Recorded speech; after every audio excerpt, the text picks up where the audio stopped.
Assalamualaikum warahmatullahi wabarakatuh. Halo semuanya, bertemu lagi dengan saya Mutiara Yovani dengan NIM 2021-01-40115. Saya mahasiswi Prodi Teknologi Informasi kelas C. Di sini saya akan mempresentasikan tugas chapter ketiga, Teknik Komputer.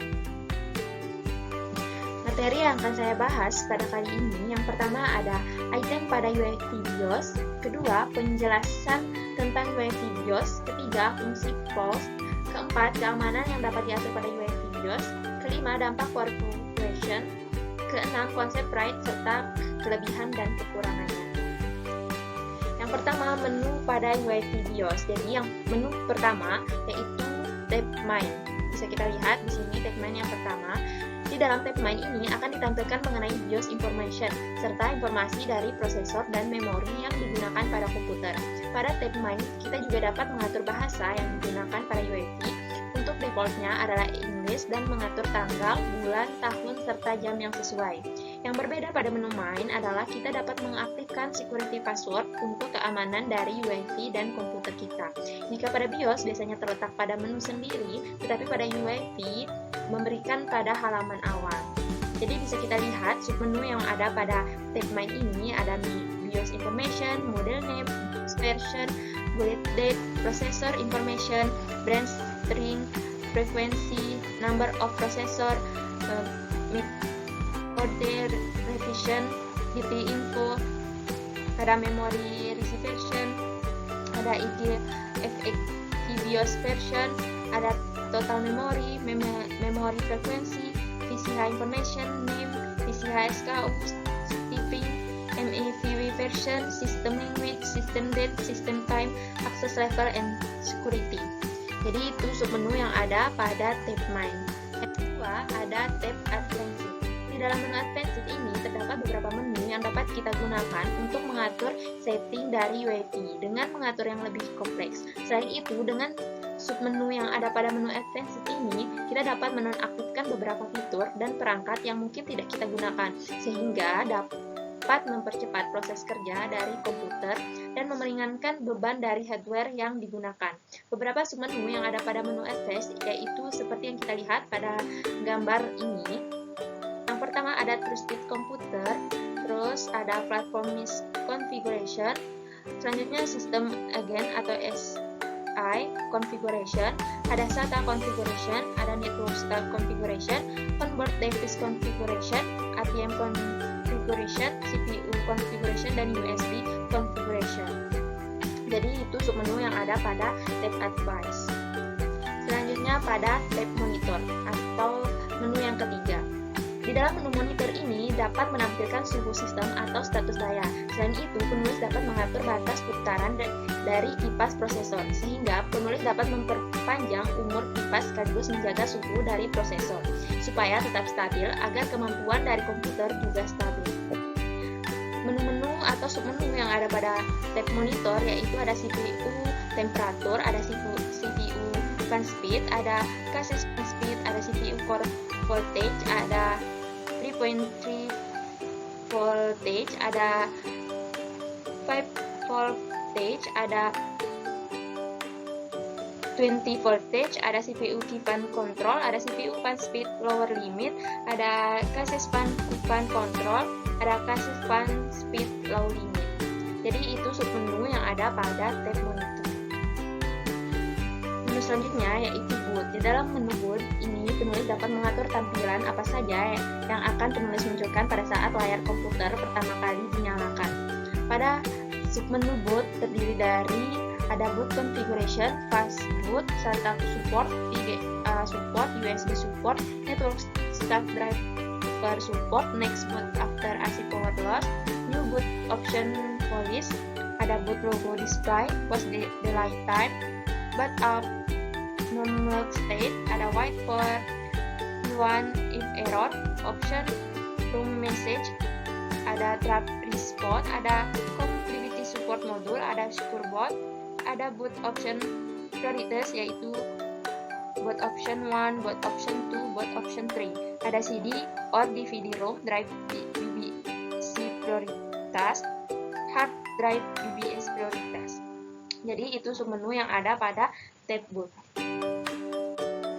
Yang keempat, tab tool. Jadi di dalam menu tab tool ada dua submenu, yaitu Asus EZ+2 Utility. Menu ini memudahkan penulis untuk melakukan update firmware dari UEFI ataupun untuk menambahkan beberapa tool baru yang belum ada pada versi UEFI yang dipakai. Untuk melakukan update, penulis harus mendownload terlebih dahulu file update yang ada pada website Asus. Jadi submenu yang ada pada Asus EZ+2 Utility bisa kita lihat di sini. Yang kedua, Asus CPD Information. Di dalam menu ini menampilkan spesifikasi RAM yang penulis gunakan, mulai dari manufaktur, model, size, maksimum, bandwidth, part number, serial number, dan spesifikasi lainnya. Submenu yang ada pada Asus CPD Information ini sudah saya tampilkan pada gambar di samping ini. Dan menu selanjutnya yaitu tab Exit. Untuk menu Exit memungkinkan penulis membuat setelan default yang optimal untuk item UEFI dan penyimpanan atau membuang perubahan yang penulis lakukan ke item UEFI BIOS. Submenu yang ada pada menu Exit yaitu ada 4, bisa kita lihat di sini. Selanjutnya saya akan menjelaskan tentang UEFI BIOS. Saat ini telah hadir teknologi BIOS terbaru yang dinamakan UEFI BIOS atau Unified Extensible Firmware Interface. UEFI diciptakan untuk menggantikan BIOS tradisional yang memiliki beberapa kelemahan dan limitasi. Dengan hadirnya teknologi UEFI, komputer dapat memiliki kinerja yang lebih optimal serta mampu menangani teknologi yang lebih modern. Serupa dengan BIOS, UEFI menggunakan chip Northwest, namun berbeda dengan BIOS. UEFI memiliki antarmuka yang lebih jauh ramah pengguna. Pengoperasian selain memakai keyboard juga makin mudah dengan menggunakan mouse. UEFI juga memiliki proteksi kesalahan konfigurasi sehingga tidak akan merusak sistem komputer secara keseluruhan. Selanjutnya, hardware apa sih yang ada pada perangkat saya? Yang pertama ada CPU, monitor, mouse, keyboard, hard disk, dan printer. Selanjutnya kita akan membahas fungsi POS. Adapun fungsi POS yaitu untuk mengecek kondisi komponen perangkat keras dan komponen pendukungnya. Jika semua dapat berjalan dengan baik, maka sistem operasi akan dijalankan. Nah, jika terdeteksi masalah, maka akan muncul peringatan berupa suara bip, kode angka, dan teks singkat. Jadi, POS ini memungkinkan pengguna untuk mengidentifikasikan, menganalisis, dan mengisolasi masalah pada komputer, sehingga kita bisa menemukan letak kesalahannya dan mengambil langkah perbaikan yang tepat. Jadi itulah fungsi POS. Selanjutnya kita akan membahas tentang cara kerja POS atau Power On Self Test. Yang pertama yaitu pengecek power supply, ditandai dengan hidupnya lampu indikator atau power beserta kipas pendingin power supply yang berputar. Hal itu menandakan bahwa power supply Anda bekerja dengan normal. Yang kedua, jika berada dalam kondisi yang baik pada saat dihidupkan, maka proses kerja CPU akan di-reset secara otomatis oleh sinyal power good yang dihasilkan oleh power supply. Kemudian CPU akan mulai melaksanakan interupsi awal pada room BIOS yang selanjutnya. Ketiga, pengecekan BIOS beserta seluruh isinya. Keempat, pengecekan CMOS. POS akan memastikan bahwa CMOS dapat berjalan dengan baik dengan diawali dengan pembacaan data setup atau pengaturan hardware awal pada RAM CMOS setup sebagai data acuan untuk pengecekan. Selanjutnya, pengecekan secara keseluruhan terhadap CPU, timer atau perwaktuan, memori bus, memori modul, dan kendali memori akses langsung. Selanjutnya, pengecekan ruang memori di mana harus terdapat memori sebesar 16 KB yang dapat dibaca dan ditulis untuk keperluan room BIOS dan juga untuk penyimpanan data kode POS. Yang terakhir, pengecekan I atau 0 controller dan bus controller. Jadi itu cara kerja POS atau Power On Self Test. Selanjutnya, kita akan membahas keamanan apa saja yang bisa diatur pada UEFI BIOS. Yang pertama ada Secure Boot, adalah protokol yang melindungi proses boot system dengan pencegahan penguatan driver atau sistem operasi jika ditandatangani dengan tanda tangan digital yang valid. Yang kedua, Security Password berfungsi memberikan kata sandi untuk mencegah seseorang mengakses BIOS. Password pada BIOS lebih berorientasi pada hardware, maka program komputer yang berkaitan dengan password BIOS acap kali menjadi problem yang sulit, hampir tidak mungkin dipecahkan, terutama dalam sistem komputer modern. Dan yang ketiga, setup utility, mengaktifkan secara otomatis dengan tidak adanya operator bootable yang kompatibel dengan BIOS, jadi cukup untuk melepaskan USB flash driver. Selanjutnya kita akan membahas tentang dampak power fluctuation. Pertama, kita akan membahas apa sih itu power fluctuation atau yang biasa kita sebut dengan strukturasi daya. Lokasi daya tersebut ini bisa berartikan naik atau turunnya daya listrik secara tiba-tiba. Sebagian besar alat elektronik seperti gadget, televisi, radio, komputer, atau perangkat lainnya merupakan alat yang sering kita gunakan dalam aktivitas sehari-hari. Juga dengan adanya alat elektronik tersebut, kita membutuhkan aliran listrik yang lancar dan stabil. Namun, berbagai faktor dapat menghambat stabilitas aliran daya saat pemakaiannya. Salah satu masalah yang terjadi ialah fluktuasi daya, yang dimana hal tersebut merupakan contoh hambatan seseorang untuk menggunakan daya aliran listrik sebagai penunjang aktivitas di keseharian. Jadi, dampak pertama yaitu dampak sosial.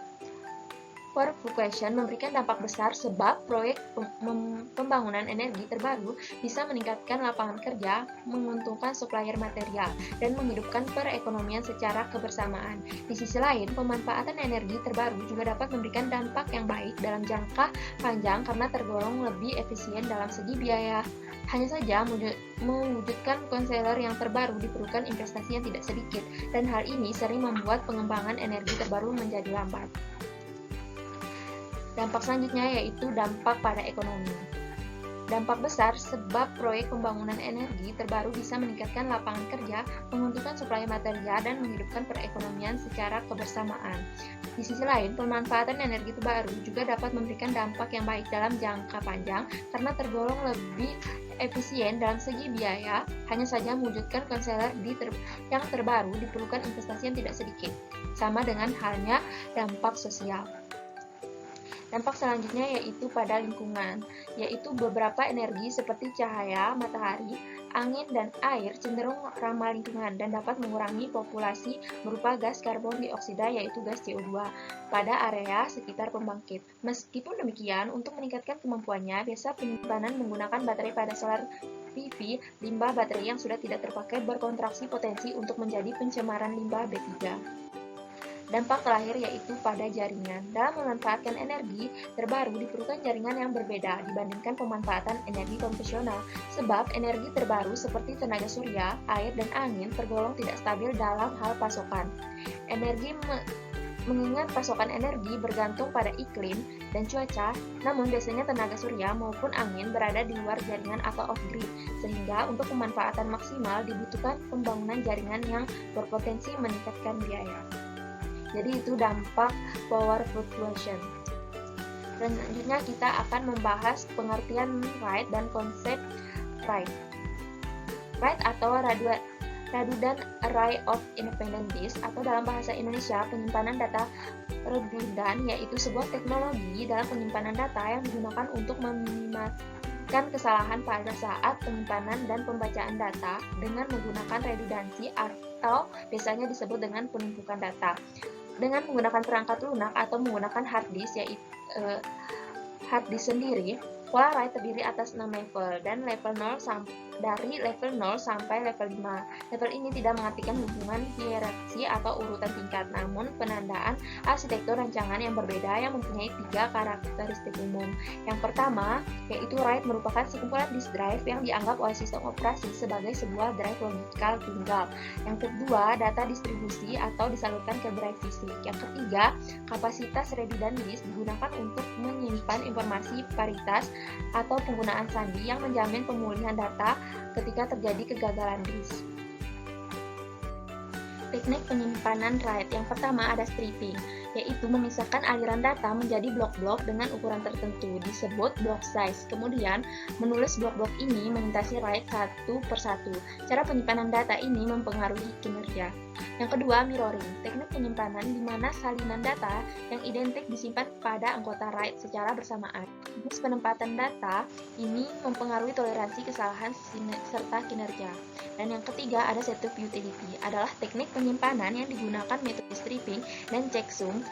Dan teknik paritas, fungsi paritas tertentu dihitung untuk blok data. Jika drive gagal, blok yang hilang dihitung ulang dari checksum, memberikan toleransi kesalahan write.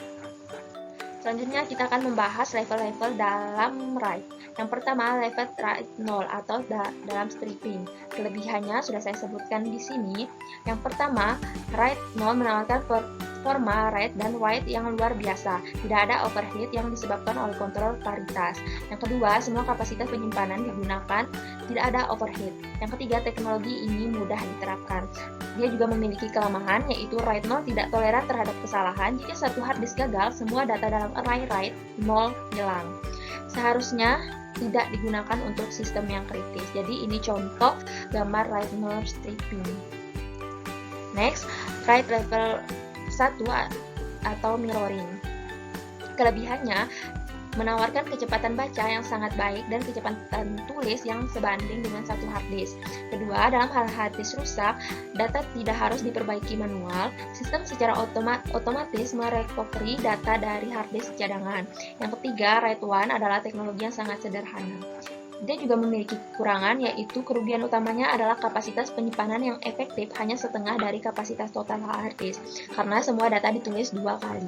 Contoh write 1 yaitu seperti ini, bisa kita lihat sama-sama. Selanjutnya level write 5.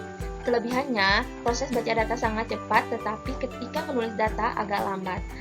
Kedua, jika hard disk rusak, kita masih memiliki akses ke semua data. Ketika hard disknya sudah diganti, sistemnya secara otomatis akan merecovery data. Kekurangannya juga ada, yaitu kegagalan hard disk berpengaruh pada throughput meskipun ini masih dapat ditolerir. Yang kedua, ini teknologi yang rumit. Maksudnya, jika salah satu disk dalam array menggunakan disk 4 TB gagal dan diganti, memulihkan data atau waktu rekondisi dapat memakan waktu 1 hari atau lebih lama, tergantung beban pada array dan kecepatan controller. Jika disk lain juga ikut rusak selama proses recovery, data hilang selamanya. Ini contoh write 5. Selanjutnya level write 6, yaitu stripping dengan parity ganda. Kelebihannya, seperti dengan write 5, write data sangat cepat. Jika dua hard disk rusak, Anda masih memiliki akses ke semua data, bahkan ketika drive yang gagal sedang diganti. Jadi write 6 lebih aman daripada write 5. Kekurangan, write data lebih lambat daripada write 5 karena data parity tambahan yang harus diproses. Kedua, kegagalan drive berpengaruh pada throughput, meskipun ini masih dapat ditolerir. Yang ketiga, ini adalah teknologi yang rumit. Merecovery kembali data di salah satu hard disk rusak dapat memakan waktu lama. Ini contoh write 6. Yang terakhir, write level 10, menggabungkan write 1 dan write 0. Keuntungannya atau kelebihannya, jika ada yang error dengan salah satu disk dalam konfigurasi write 10, waktu recovery sangat cepat. Kekurangannya, setengah dari kapasitas penyimpanan digunakan untuk mengadakan data. Jadi dibandingkan dengan write 5 atau write 6 array, ini adalah cara yang mahal untuk memiliki redundansi. Oke, terima kasih sudah menonton video penjelasan tentang materi-materi yang sudah saya sampaikan. Semoga apa yang saya sampaikan bermanfaat untuk kita semua dan bisa dipahami. Dan saya juga minta maaf jika ada penyebutan yang salah dalam penyampaian materi ini. Terima kasih. Wassalamualaikum warahmatullahi wabarakatuh.